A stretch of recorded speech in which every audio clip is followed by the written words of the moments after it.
I'm from Connecticut. I was in a long-distance relationship with a girl from Georgia and would often make road trips down to visit her. I don't really mind.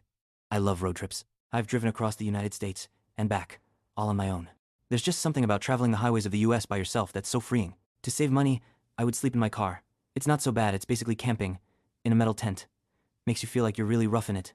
I just recline the seat back, keep the key in the ignition just in case, and doze off. No, I don't put anything up to block the windows for privacy. Maybe I should have. The trip down south is a comfortable 2-day drive. My stop would usually be somewhere along the Virginia-North Carolina border. So, for my previous trip, that's exactly where I stopped that night. Rest stops were often less trafficked and quieter than truck stops. Normally, I would have stopped at a Love's, but I was so tired I settled for the first rest stop I saw. It was oddly vacant, with only a couple lone cars sitting forlorn under the amber street lamps. Most likely travelers with the same idea as myself. I pulled into a parking spot away from the others, under the shadow of a tree and far from the street lamps. I figured I would have more privacy there, as opposed to being bathed in light. So, I did my usual thing, locked my doors, opened the window just a hair for ventilation, kept my key in, reclined the seat, and went to sleep. I was never interrupted on any of these car camping nights, so I never suspected anything on this one. Then, a sharp tap woke me up.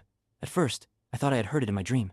I opened my eyes, a bit confused. Since I was leaned back, I was facing the ceiling and couldn't see anything. I hear another tap, like a tiny object, hitting a hard surface. It came in an irregular rhythm. Was it raining?